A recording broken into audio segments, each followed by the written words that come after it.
In the previous video, I talked about the final choice of Season 1 through the lens of morality. Now, let's divorce ourselves from the question of what would be the right thing to do and adopt a different perspective. Looking at the story of Season 1, the themes present in it, and the development of the main character, which ending would make more narrative sense? Which would complement the themes of the game better? Which would be proof of more development for the main character? This video is going to be even longer than the first one, so once again, if you don't want to or don't have the time to listen to it in its entirety, I invite you to take a look at the timestamps in the description, where you can pick the topics which interest you the most. In discussions surrounding the ending choice of Season 1, the theme of accepting loss and moving on is often brought up. An argument is made that this theme would be realized if Chloe was murdered. Max, by letting Chloe die, would show the ability to accept loss and move on. I think it's a very narrow view of how the theme of accepting loss and moving on is portrayed in the game. If the only thing you expect from the ending is for Max to experience loss and to move on from that loss, then both endings achieve that. In the Sacrifice Arcadia Bay ending, Max also experiences loss of Joyce,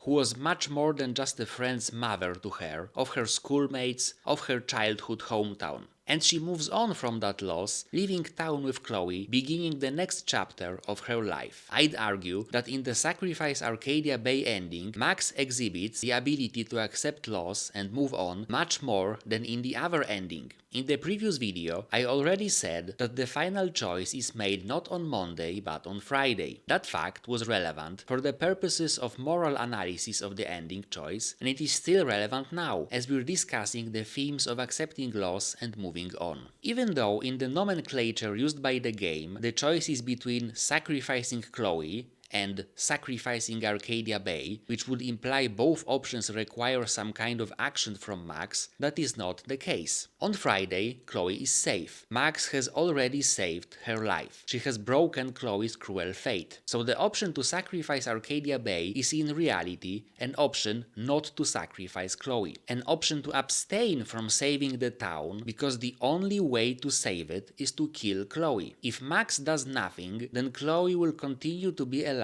because the mortal danger threatening her has already been averted, but the town will be destroyed, with no sacrificial lamb to stay the anger of the weather gods. It's the option to save the town that requires Max to go back in time to Monday and to erase every single thing she did throughout the game, including her Monday rescue of Chloe, thus killing her. Do you see the difference between these two options? By sacrificing the town, Max accepts that there is nothing that can be done to save it, apart from killing her best friend, which she refuses to do. She accepts the inevitability of the storm, and then she moves on, leaving the town, beginning the next chapter of her life. But by sacrificing Chloe, Max proves she is unable to accept the loss of the town, of her classmates, and of her teachers. She is so unable to accept that loss that she is willing to go back in time once more, even though, at this point, she has deduced it was time travel which caused the storm in the first place. She is so unable to accept that loss that she is willing to erase all her choices and struggles, even to sacrifice her own best friend just to prevent it. This point needs to be stressed. When the final choice is being made, the loss that Max is faced with, the loss that she can accept and move on, or which she can prevent at a terrible cost, is the loss of the townspeople of Arcadia Bay, not the loss of Chloe, who is neither lost nor in danger of dying at that point. Also, have a look at the songs accompanying the endings. Obstacles by Sid Matters is a song about growing up, learning the reality of the world, moving on,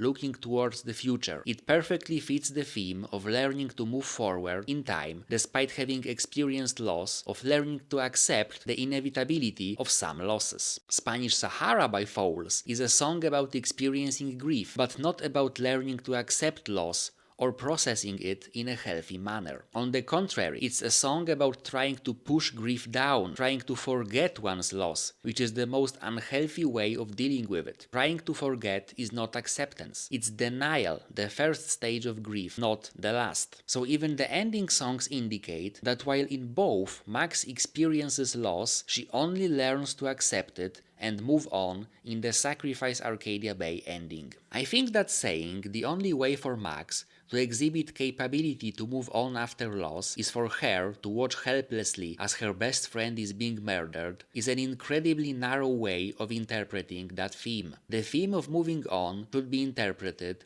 with all other elements of the story taken into account. In October of 2013, Max was entering a very important period of her life. She was a high school senior, she was on the cusp of becoming a young adult. For every person, this is a period of change and of choice. You pick your path, you leave your family home, sometimes even your hometown, to pursue education or career. It's also the moment people start entering into their first serious relationships. In the Sacrifice Chloe ending, Max shows little capability to grow up or move on.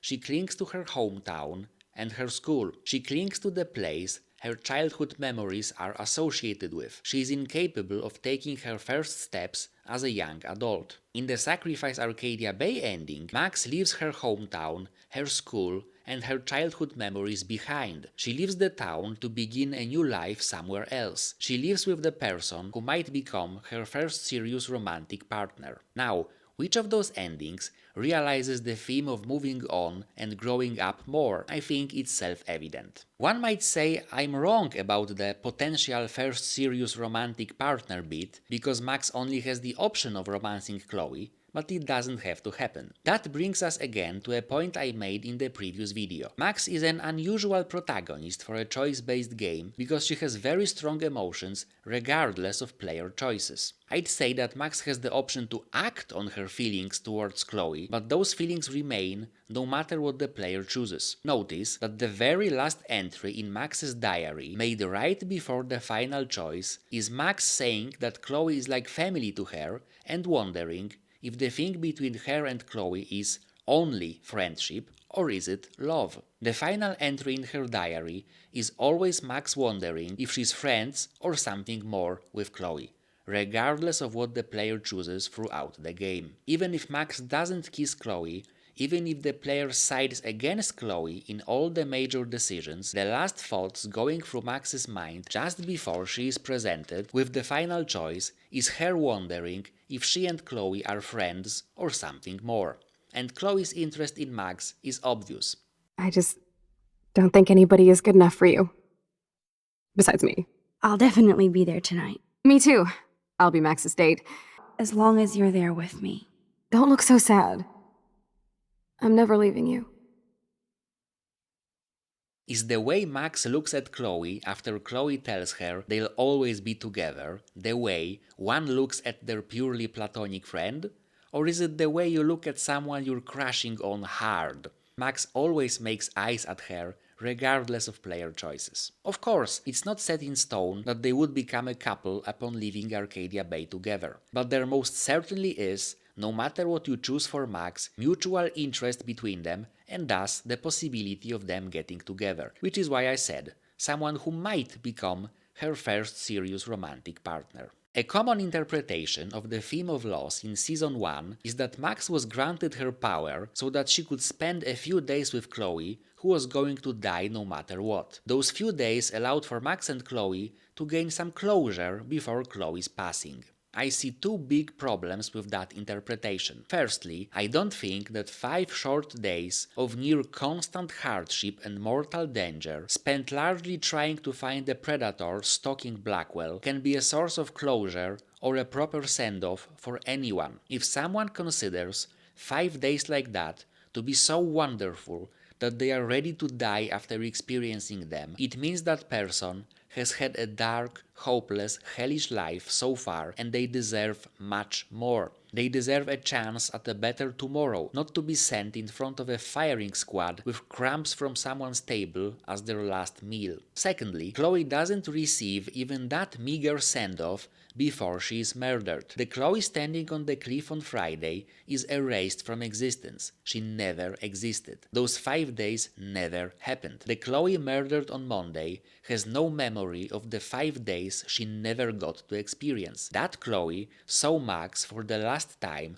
5 years earlier at William's funeral. The only person who experienced those 5 days and who has any memory of them is Max. So if we follow that interpretation, Max was granted a supernatural power, and instead of using it to save a life, she used it solely to feel less bad about her friend being murdered. The friend she had left in the rearview mirror years ago. Can you get any more selfish than that? You get the opportunity to make amends with an old friend, to save their life, and instead you use it to make yourself feel less bad about ghosting them, and then you leave them to die, with feelings of abandonment and betrayal filling their mind as they are being murdered. They never get to experience those few moments of joy because you selfishly took them back, keeping them only for yourself. Let's discuss the theme of growing up some more. To me, the most defining part of growing up is realizing that sometimes things just don't work out. Sometimes you try and fail. Expecting things to be perfect every time is childish. Yes, if you give up and don't try at all, you'll never realize your dreams. But sometimes, even though you give it your best, and you do everything the way you're supposed to, you still fail. Sometimes your actions, however noble they may be, have unforeseen consequences. There are always people, events, and things beyond our control, which influence us in a myriad of ways. Throughout the week, Max felt that the storm is somehow connected to her adventure with Chloe. She thought that if she does everything she's supposed to, if they find Rachel, and the predator stalking Blackwell is brought to justice, there would be no storm. In her mind, she set everything right. She fixed it, but the storm came anyway. These are no longer adventures of Captain Bluebeard and Long Max Silver. This time there is no happy ending. If Max chooses to save Chloe, she learns that she has to live with the consequences of her actions, even those she didn't want or anticipate. Nothing is perfect in life. We play the cards we were dealt. The only thing we can do is to give it our best, but if Max chooses to undo the events of the week, she still clings to this childish mentality that when things don't go your way, you can just gather your toys and pretend nothing ever happened. If it can't be perfect, then don't bother at all. By sacrificing Chloe, Max proves she is unable to live with the unintended and unforeseeable consequences of her actions. Another important theme of Season 1 is learning to find one's strength and confidence. Before being reunited with Chloe, Max struggled with self-doubt, lack of confidence, and propensity to constantly second-guess herself. She was so unsure of her worth that she couldn't even submit a photograph for a silly school contest, choosing to rip it up instead of putting a part of herself up for others to see and judge. That dreadful feeling of inadequacy impacted all facets of Max's life. The reactions Max's classmates have when she chats them up in episode 1 show that over a month into the school year, her self-doubt and lack of confidence prevented her from making any serious social headways. You never talk, just zone out with your camera. Max, you're smart to be a loner here. Hey there, Stella. Hey, I know you. You're the new quiet girl in Jefferson's class. How is it even possible that the same girl, scared of taking part in school contests and with a reputation for being a quiet loner, barely 4 days later told a serial killer to eat shit and die while bound in his torture chamber before driving a stolen car through a hurricane? Eat shit and die. What happened to her in the meantime?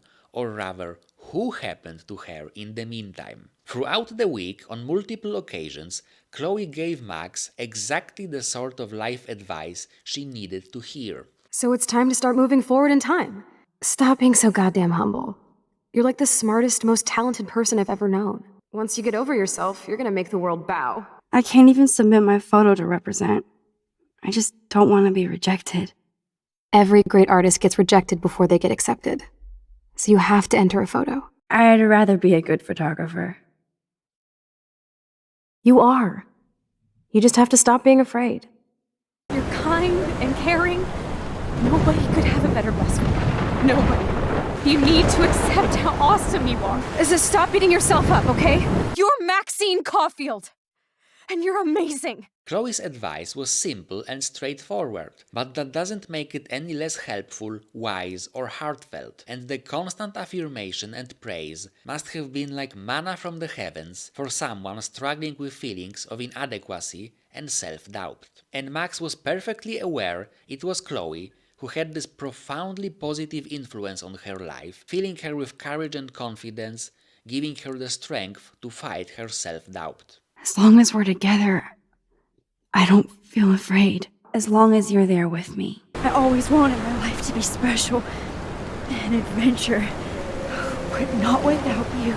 Your life has changed mine. On the 11th of October 2013, Max's newly found confidence was hanging in the balance. When she collapsed from exhaustion at the beach, the part of her mind containing her self-doubt and self-loathing struggled to regain control. Max's nightmare is just that. Her guilt, fear, resentment, low self-esteem, and self-doubt fighting to overpower her mind. Those negative emotions are personified by the character of Other Max. Max's nightmare is designed to make her second-guess all her choices, efforts, and sacrifices. Did I do the right thing? Is she worth all that? Does she really care about me? Would anyone ever want to be my friend if I didn't have my power? I only wanted to do the right thing. No, you only wanted to be popular. And once you got these amazing powers, your big plan was to trick people into thinking you give a rat's ass. You were just looking for a shortcut because you can't make friends on your own. You fucked up time and space for your precious punk Chloe. You think she's worth all that? Of course.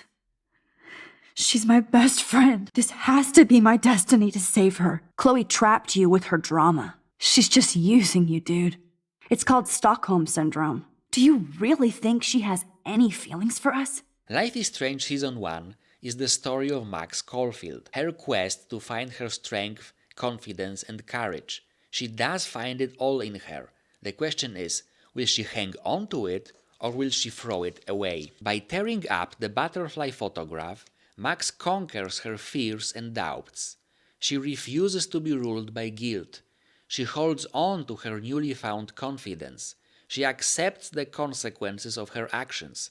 She asserts she chose the best she could at every turn. She destroys the means to go back to the past, choosing instead to move forward in time. By using the photograph to go back to Monday and to erase the entire week, Max capitulates before her self-doubt. She proves the other Max right. She lets the darkest part of her mind dominate her. She chooses fear and doubt over confidence. She lets herself be ruled by guilt. She doubts the sincerity of her own motives, so she wants to take back everything she's done in the past 5 days, unable to live with the consequences. Max's nightmare is such an interesting topic that it warrants a separate video to cover it.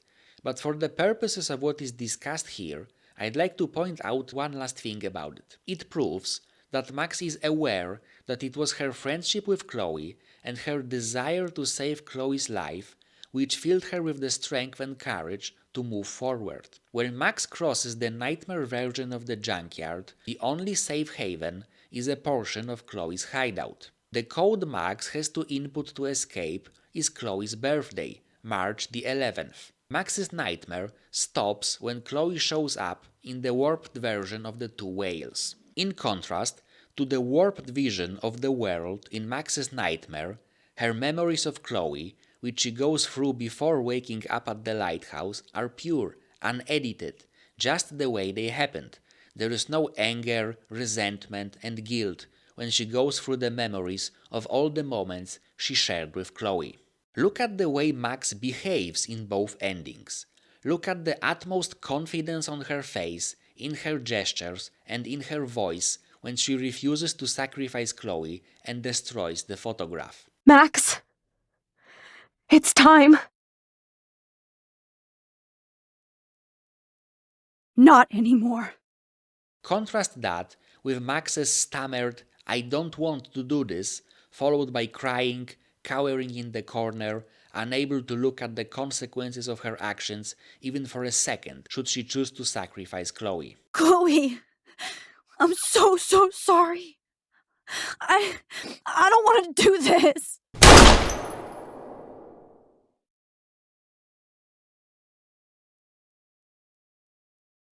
Not anymore versus I don't want to do this. Standing tall versus cowering in fear. Not anymore. I don't want to do this. I think it's abundantly clear in which of the two endings Max succeeds in her quest to overcome her fears and doubts and to find courage and confidence, and in which she fails, going back to ground zero not only in the emotional but even in the physical sense. You could attempt to argue that Max sacrificing her best friend would also be proof of Max having found her strength. But that would be completely missing the point. Max wasn't looking for some misconstrued strength to be able to do anything, including taking a life for the greater good. At no point Max tried to become a hero, especially one of that kind.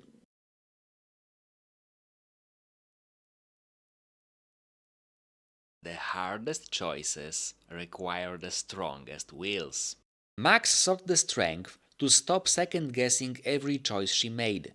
Throughout the game, we see Max's propensity to do so. After every major choice, she begins to second-guess it, wondering if she did the right thing. But second-guessing yourself is no way to walk through life. The only thing you can demand from yourself is to always make the best decisions based on the information available to you at the time. Agonizing over your past choices in hindsight, based on information you couldn't have known at the time, can only accomplish one thing, causing you torment and grief. Based on the information available to Max on Monday, saving Chloe's life was undisputably the right, good thing to do. It doesn't matter that Max deduced on Friday saving Chloe's life somehow set the storm in motion, because that information was impossible for Max to know on Monday when the choice was made.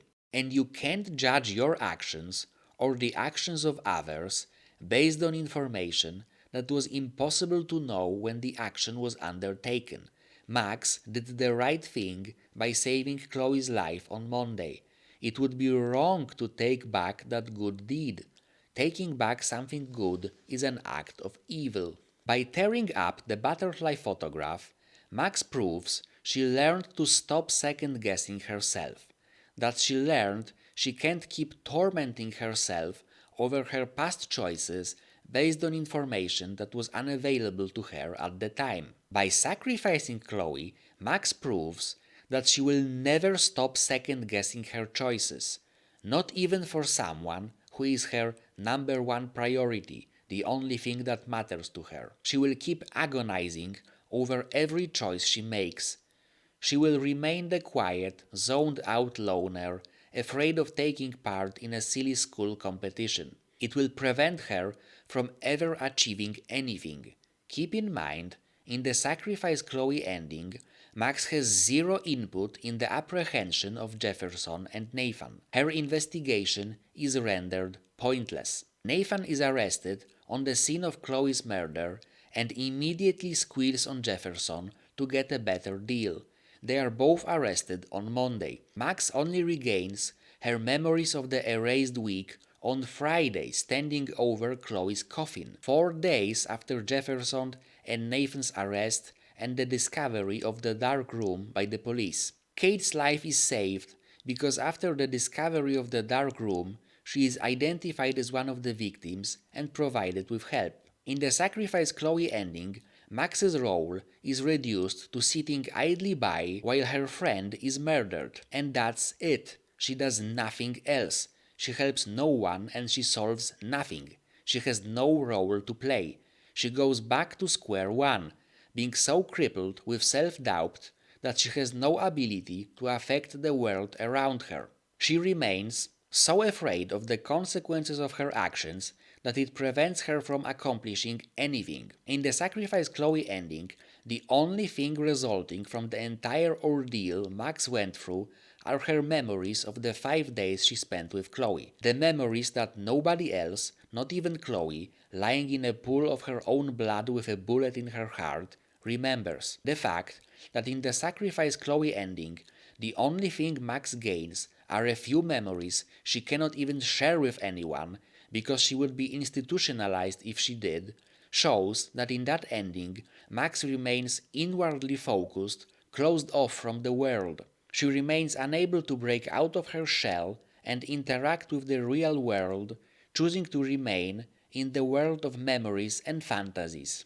If you think that Max, based on the new information she learned on Friday, should have gone back to Monday and erased her rescue of Chloe, because 5 days after the fact she learned it had unforeseen consequences, then my question for you is, when does the second guessing end? Let's imagine the following scenario. 20 years after Chloe's murder, Sean Prescott, who would have died in the storm, is elected the President of the United States. Desperate to leave some kind of legacy, and aware that the easiest way to be included in history books is to start a war, he launches some ill-conceived intervention in a foreign country.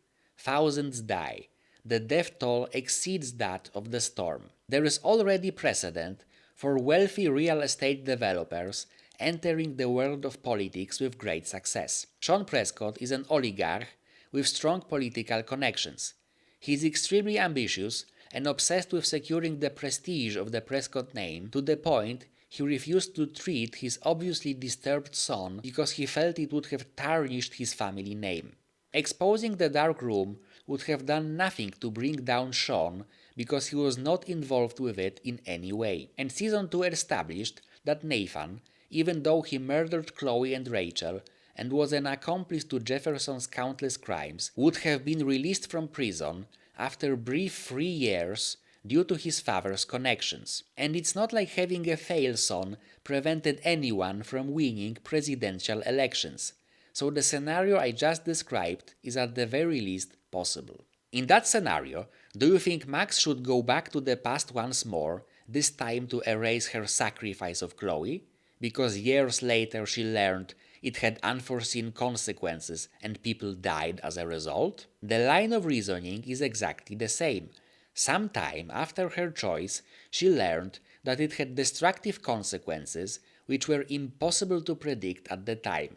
So she should go back in time once more, shouldn't she? You make decisions based on what is available to you at the moment. Second-guessing your every choice is no way to live. Max learns that by refusing to erase her rescue of Chloe on Monday. A very important theme present in Life is Strange is that of broken promises. In Season 1, we learn that Max and Chloe have been best friends since they were both little kids. But when Max's parents moved her to Seattle, she didn't maintain any contact with Chloe. Max's move to Seattle coincided in time with Chloe's father's death. Chloe felt hurt that her best friend didn't provide her with the emotional support she desperately needed after her father's death. In Farewell, we learn additional details, that on the day Max left Arcadia Bay, she promised Chloe to always love her. You don't have to worry about anything changing. You're dealing with so much other stuff. You don't deserve any of this. Chloe, listen. Even if I never... Even if we're moving for good, we are always together, okay? Even when we're apart, we're still Max and Chloe. I will always love you. During that fateful week in October of 2013, Max repeatedly promised Chloe friendship, care, and support. I'm with you to the end, Chloe. You know that. Sorry, San Francisco. Chloe comes first. Chloe, You're priceless. I'll always believe you, Chloe. I never want to hurt you. Ever. I always wanted my life to be special. An adventure. But not without you. You are my #1 priority now. You are all that matters to me. It doesn't matter what happens to me. I have to save Chloe. And nobody is going to hurt Chloe ever again. All of those dialogue lines are not optional. Max always says all of that. There is also another optional promise Max makes if she refused to overdose Chloe in episode 4. I am never leaving you again. Max even promised to William she would always protect his daughter. William, I just want you to know that whatever happens, I'll always be here for Chloe. Always. Furthermore, Max went back to the past and promised a 13-year-old Chloe that she would never abandon her and that she would always have her back. Because I will never abandon you, Chloe. I'll always have your back. From Max's perspective, that promise was made on the 10th of October 2013, a day before the storm, but Chloe had heard that promise 5 years earlier. Max knew how the 5-year absence of her best friend had hurt Chloe, in a period of time when she needed Max's support the most. Listen, Chloe, I'm sorry I haven't been out to see you more. That was wrong. You're my best friend. And she saw how devastated Chloe was when she learned that Rachel had broken her promise to her. Rachel had promised to leave town with Chloe and to start fresh, together, someplace else. But then Max and Chloe discovered that Rachel had found someone else that she wanted to leave town with. What I wouldn't give to leave this place and never look back. What's stopping us? Us? Are you serious? There's nothing keeping me here. Not anymore. So, if I came to you tomorrow and told you to pack your bags... I'm serious. Let's do it, Chloe. Let's leave this place forever. Rachel, stop. If you don't mean this, it's just making me feel like shit that this life you're describing isn't going to happen. For fuck's sake! I've never been more serious in my life. I can't believe she was banging Frank. Rachel straight up lied to my face. Why didn't she say anything? Chloe was crushed by that revelation. She reacted with sadness and anger. She felt unwanted, not good enough, rejected by everyone. Like someone nobody would ever choose. Like a toy other people simply throw out once they get bored with it. Max felt bad about breaking her promise to Chloe. In episode 1, looking at the picture of her and Chloe, she says that she has to reach out to her and that the longer she waits, the harder it will be. Max and Chloe, best friends forever. Who even says that anymore? I'm going to have to call Chloe eventually and find out what she'll say. The longer I wait, the worse it'll be. Idiot. 5 years later, she didn't forget about her broken promise and she felt the right thing to do would be to reach out and make up for the hurt she's caused. Life is Strange shows that broken promises are a source of pain for both sides. Wouldn't you agree that a more thematic conclusion would be for Max to keep her promise of friendship, care and support she made to Chloe, to stick by her best friend in her darkest hour, to not give up on Chloe even if Chloe gave up on herself, to save her life, to give her a chance at a better future, one filled with love, friendship, care and hope, instead of loneliness, resentment, neglect and desperation? Wouldn't it be a better conclusion if Max, knowing how much the broken promises made to Chloe by her and Rachel hurt Chloe, elected to keep her promise this time? If given the opportunity to unbreak her promise, she did so, instead of breaking it for the final time, resulting in Chloe's death? What would it say about Max if she was able to repeat a promise over and over again only to break it? In the previous video, I expressed the opinion that Chloe, the teenager on strong prescription antidepressants with likely history of suicidal thoughts, who's had extremely low self-esteem for years, I'm a fucking screw up. and who's experienced multiple brushes with death in the days immediately preceding the storm, is not in a state of mind to make an informed and conscious decision to die, which is why I also think that Chloe's offer to be sacrificed cannot be perceived as her releasing Max from her promise. When you promise to protect someone, that includes protecting them from themselves. When the person you promised to protect starts exhibiting self-destructive behavior, you do all in your power to stop it, not indulge in their suicidal ideation. You keep the promises you made to your friends because you want to, not because you have to. You keep promises made to your friends because you care about them. If you don't want to keep a promise made to your friend, if you are anxiously awaiting to be released from such a promise, and upon being released you refuse to fulfill it, then you are not a friend to them. The relationship between you is not a friendship, but merely a contract. Whether Chloe wanted to release Max from her promise or not is irrelevant, because Max would want to keep her promise even after being told she doesn't have to. Because of course she doesn't have to. She's never had to. You keep promises made to your friends because you care about them, not because you are forced to do so. A prominent theme of Season 1 is that of destiny.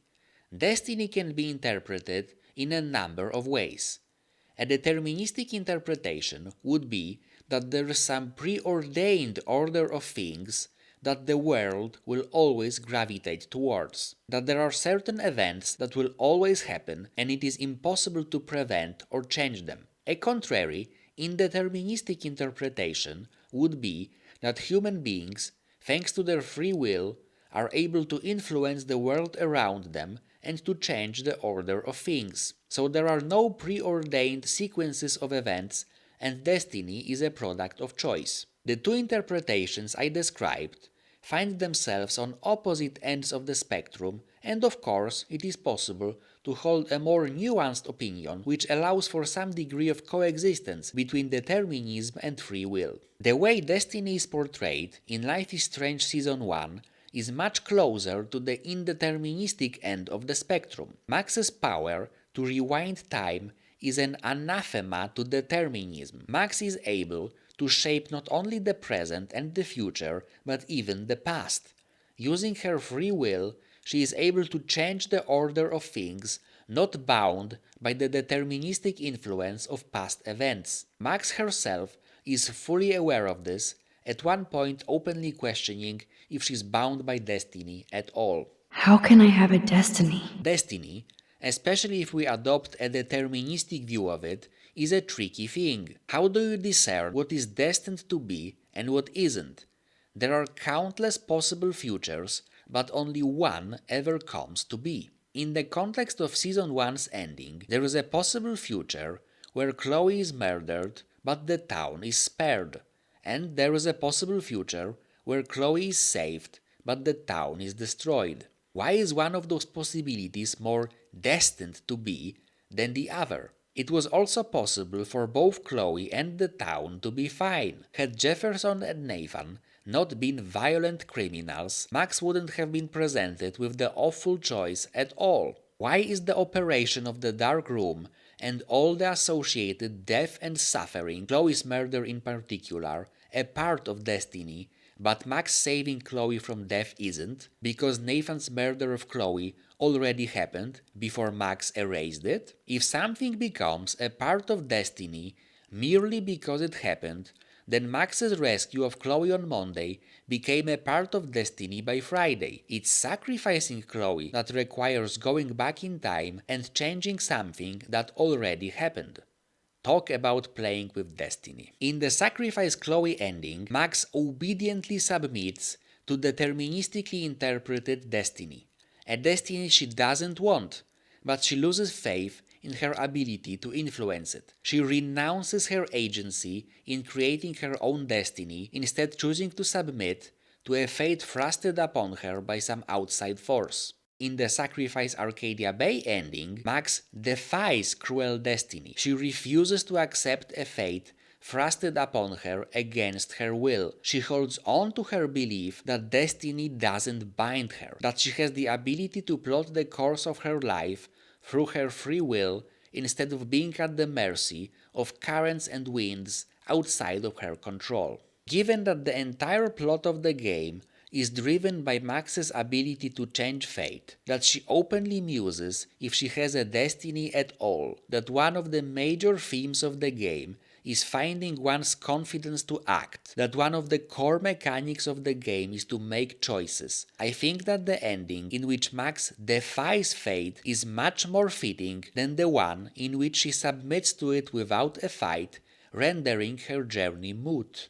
Suicide is a prominent theme in Season 1, and its depiction doesn't end with Kate's ordeal in Episode 2. I'd argue it's just the first salvo, and this theme continues to be explored in later episodes as well. After Episode 2, Max encounters another character going through a suicide crisis. That character, of course, is Chloe. In Episode 4, when Max is in the alternate timeline, Chloe, who is paralyzed from the neck down and terminally ill, asks to be put out of her misery. Max has the option to do so by overdosing Chloe with painkillers, or refuse to do that and promise Chloe never to leave her again instead. What Chloe asks for is assisted suicide.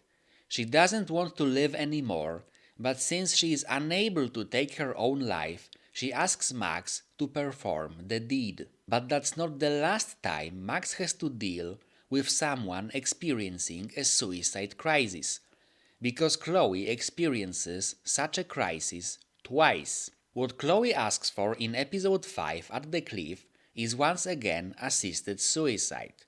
She loses the will to go on. She gives up on herself.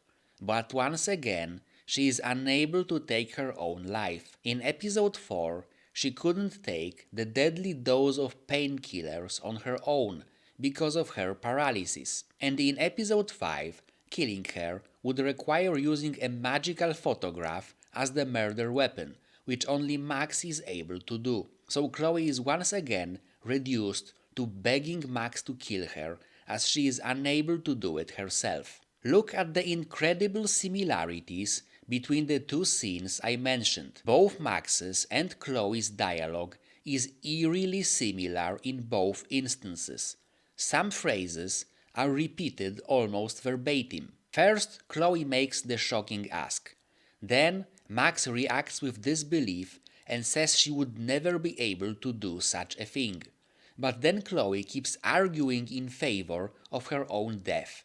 She says that her demise is inevitable and close at hand, so it might as well be Max who kills her. And in the end, it's up to the player to decide if Max's resolve remains strong, or if she is now able to do something that the mere mention of shocked her moments ago. I want this time with you to be my last memory. All those moments between us were real. All you have to do is crank up the IV to 11. All that would take is for me to... I can't kill you. I can't make this choice. I know I'm just putting off the inevitable. I think I should accept my fate. I had another friend who wanted to end it all, and I did everything I could to try and save her life. How can I be responsible for ending yours? Don't say that. I won't trade you. Fuck that. No way. You are my #1 priority now. You are all that matters to me. Don't forget about me. Don't you forget about me. I love you, Max. I'll always love you. Chloe's motivation is essentially the same in both cases. It's a mixture of hopelessness and guilt. Hopelessness manifesting as a belief that her life could not be made better in any way, and guilt that her continued existence was supposedly hurting others, but her death would benefit them. In Episode 4, her hopelessness stems from the conviction that whatever time she has left to live, she'll be forced to spend it alone, that Max wouldn't want to spend any more time with her, If Max refuses to overdose her, Chloe says, "You're just bailing on me like everyone else." I am going to help you, but not like that. You have to believe me, Chloe. Why, Max? You're just bailing on me like everybody else. I am never leaving you again. Chloe is so used to being neglected that she instinctively assumes that Max popped back into her life just for a minute. She doesn't even consider the possibility that Max could stay with her, give her company and comfort in the days still left. We don't know how long Chloe had left to live in the alternate timeline. Maybe a few years, maybe a few months. But however long or short period of time that would be, I feel it would be wrong to say that there couldn't be any moments of joy, happiness, and friendship in it, especially if her best friend decided to spend those days with her. Chloe, in her hopelessness, couldn't even dream of such a possibility, of such a positive turn in her life. She thought only loneliness and despair awaited her in her final days, so why not speed things up? And Chloe's guilt stemmed from the emotional and financial hardship her parents had to endure due to her illness. Even though her parents loved her and wanted to fight for their daughter every step of the way, Chloe mistakenly thought they would be better off with her dead. My parents suffer along. Hopelessness and guilt fueled Chloe's suicide crisis in episode 5 too. Guilt that the storm looming over the town was inexplicably caused by Max saving her life. Guilt that pushed her to believe that she didn't deserve to live if the cost of her survival was the town's destruction and her best friend having to live with such a heavy burden for the rest of her days. There's so many more people in Arcadia Bay who should live. Way more than me. Don't say that. And hopelessness, once again manifesting in the belief that Max would never want to be a part of Chloe's life, not after all the hardships she had to endure to save her. Nobody, especially you, should have to go through that. I don't blame you for wanting me out of your life. She assumed that she was about to be abandoned again for a final time, to die alone and afraid. The girl who was left behind so many times didn't dare to dream that this time someone would choose to stay, to wait out the storm with her. Notice that Kate was driven to a suicide attempt by a very similar combination of hopelessness and guilt. Kate thought she would forever remain branded as a drunken embarrassment, her supposed crime endlessly echoing in the hateful void of the internet. I'm horny on the internet forever. No wonder they call it a web. Nothing can ever get out. Like my video. And she thought her sinful existence was causing grief to her dear father, who would be better off with her dead, the stain on his honor removed. Dad does care, even though I hurt him. In both instances, should Max decide to end Chloe's life, her last desperate plea is not to forget about her. Chloe saw no way for her life to improve. If she couldn't have a life filled with joy and friendship, she at least wished to become someone's happy memory. But memories are never good enough. In time they fade, or worse yet, they sour. That impossible anger strangling the grief until the memory of your loved ones is just poison in your veins, and one day you catch yourself wishing the person you loved had never existed so you'd be spared your pain. Max would have responded to Chloe's dying wish with never, but can you honestly imagine Max nurturing the memory of the erased friendship that never was for the next 70 years of her life? The memory of a friendship discarded, nipped in the bud, in the service of something supposedly greater? Max would hate herself for lacking the courage to stand by her number one priority, and in time she would hate Chloe for making her feel that way. Would Joyce find the strength to nurture the memory of Chloe, the woman who was so unable to deal with the death of her husband that she had to hide away all his photographs, would now be able to keep the memory of her murdered daughter? Chloe's pictures would join those of William in the closet, reunited at last. Wherever I end up after this, in whatever reality, all those moments between us were real. Wherever I end up after this, in whatever reality, is actually nowhere, is the dark tunnel of a pistol barrel suddenly illuminated by a flash of burning light, and then blood pooling on the white floor tiles like in a slaughterhouse. With Kate's suicide attempt, the situation is clear. Max tries to help her the best she can. There is no option to let her jump.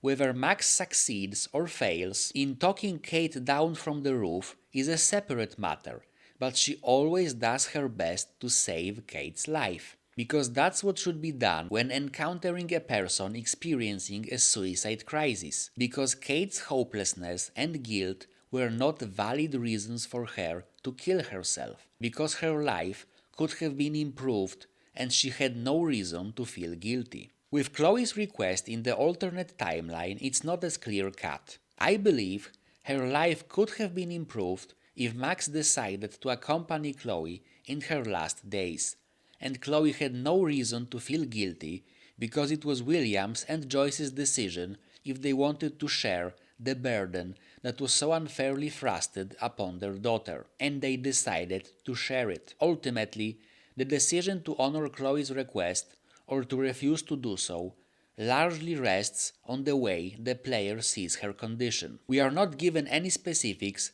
so we are forced to speculate.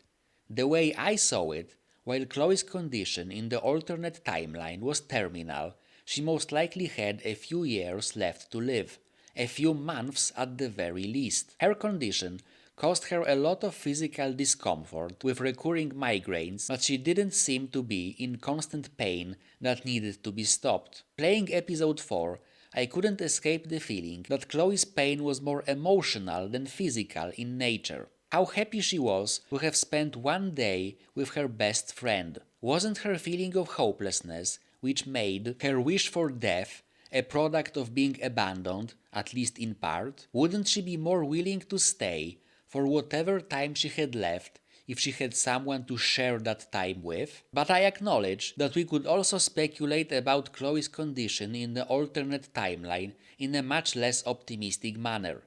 If a person's illness reduces their life experience to constant pain, precluding them from enjoying anything positive, even the love of their family and friends, then ending their misery seems to be the right thing to do.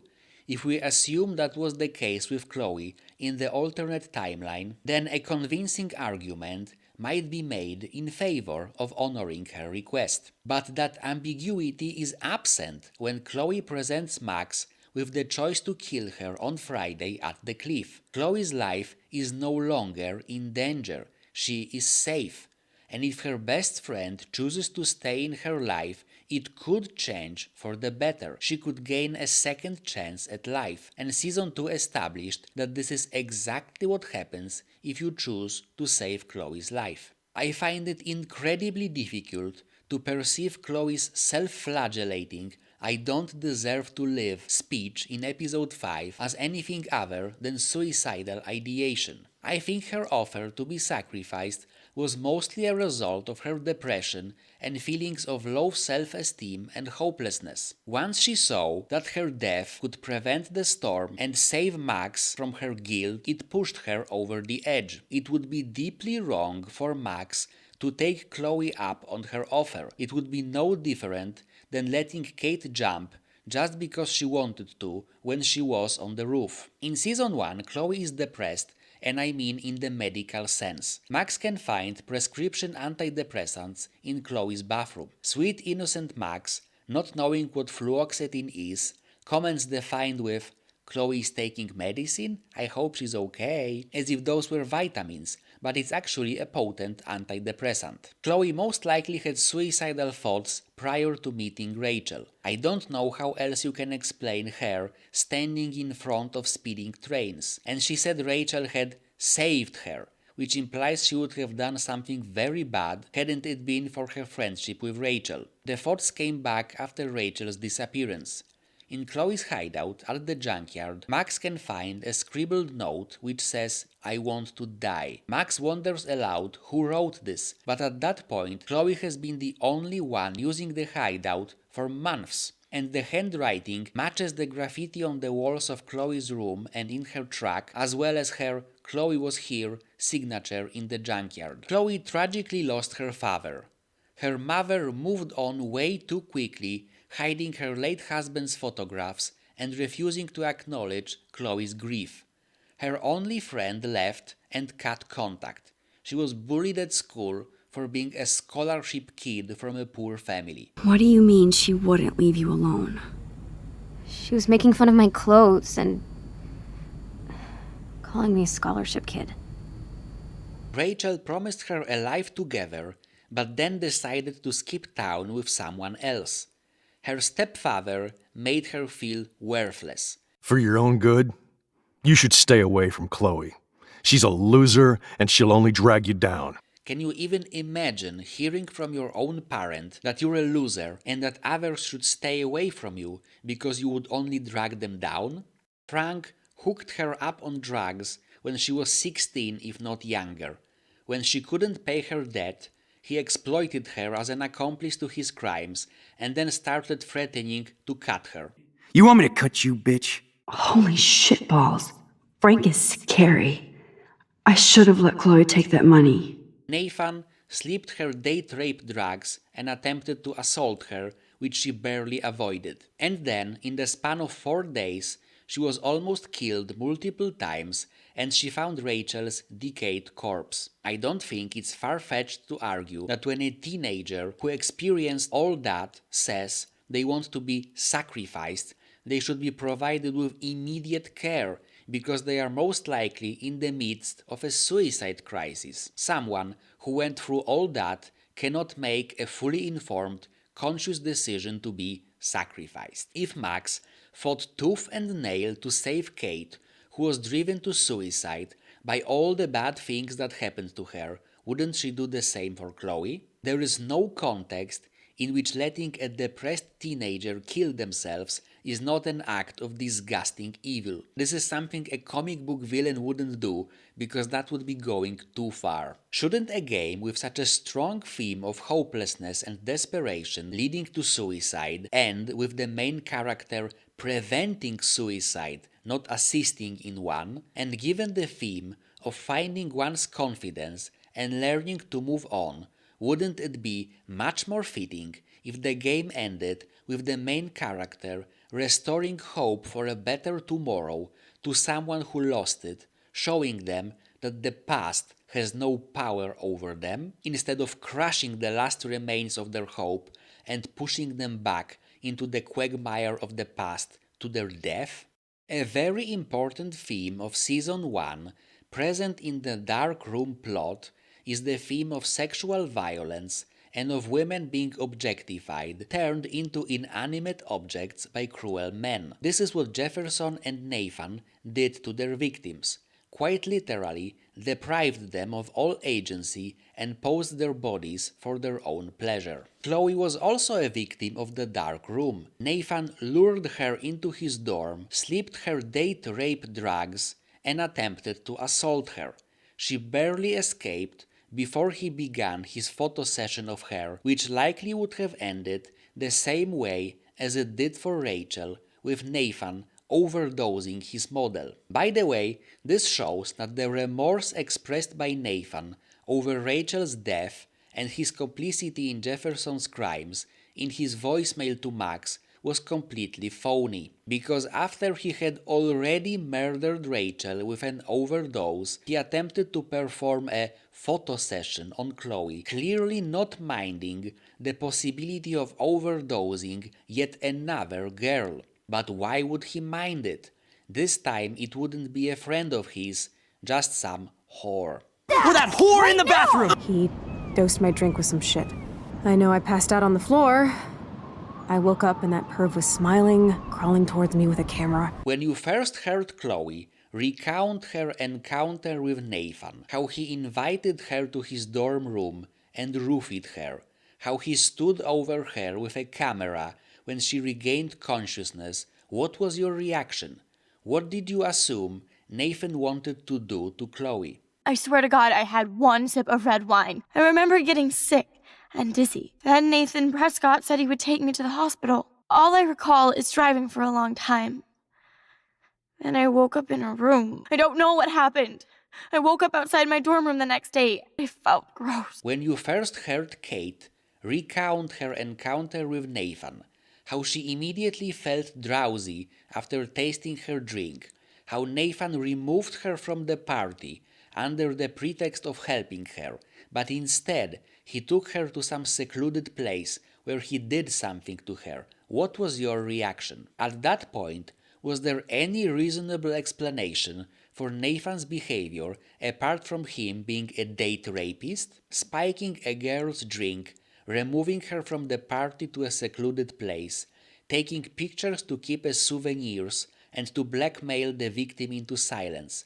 That's textbook date rapist MO. The sexual undertone of the violence perpetrated by Jefferson and Nathan against their unwilling models is obvious. Explaining his art to Max, Jefferson said he's obsessed with the moment innocence turns into corruption.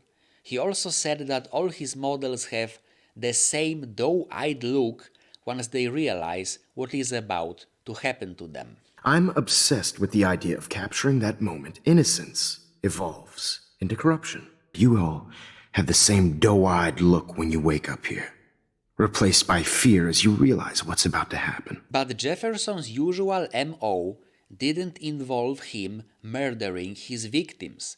He murdered Chloe and possibly Victoria, as well as attempted to murder Max because they were witnesses that needed to be removed. He usually dumped his unconscious victims somewhere after performing a photo session on them still alive. So if the thing that made his victims supposedly lose innocence wasn't impending death, what was it? Mark Jefferson strikes me as the kind of person who holds the reprehensible belief that being subjected to certain kinds of violence can cause a person to lose their innocence and become corrupted. That is, of course, not true. The only way a person can become corrupted is by embracing evil with their heart. Suffering violence at someone else's hands can never deprive you of your innocence or corrupt you. But it seems that obvious truth was lost on Mark Jefferson. When you first heard Chloe and Kate recount their encounters with Nathan, when you first heard Jefferson, a grown man, talk how he is obsessed with taking away the innocence and corrupting the teenage girls he kidnaps, weren't the implications of what they did to their victims obvious? I think the writers wanted to leave what exactly happened to victims of the Dark Room ambiguous, but when all the voice lines for episode 5 had already been recorded, they realized that the fate of the victims is anything but ambiguous, so they decided to add a newspaper clipping Max can find in the San Francisco timeline, which states that no signs of violence going beyond dragging, kidnapping and posing of the victims was found. I am deeply grateful that they decided to add this bit of information, because I am very fond of all the characters who had the misfortune to be subjected to Jefferson's and Nathan's violence: Rachel, Kate, Chloe, Max. But even after we learn that the perpetrators only posed their victims and took their pictures, I still maintain that what Jefferson and Nathan did was sexual assault. They dragged their victims unconscious, they at least partially undressed them. On the pictures Max finds in the dark room, Rachel is missing her shoes and Kate is missing her black jacket, which they would have been wearing the moment they were kidnapped. And those were just the first photos in their respective albums. Thankfully, we weren't shown the rest. Jefferson and Nathan exercised complete control over their victims' limp bodies, posing them in ways they found pleasing. In her diary, Max describes that some of the photographs of Kate and Rachel she saw in the dark room portrayed them posed with Nathan. Rachel's photographs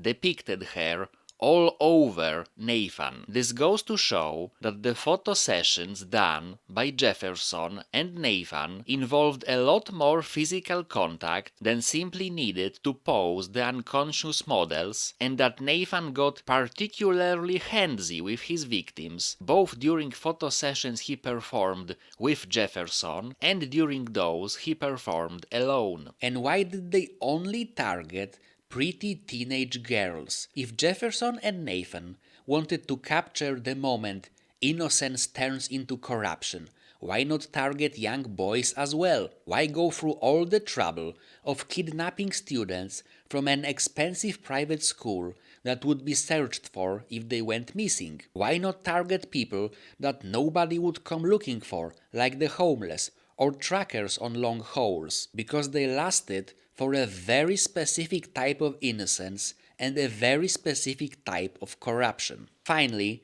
notice how they talked about their victims.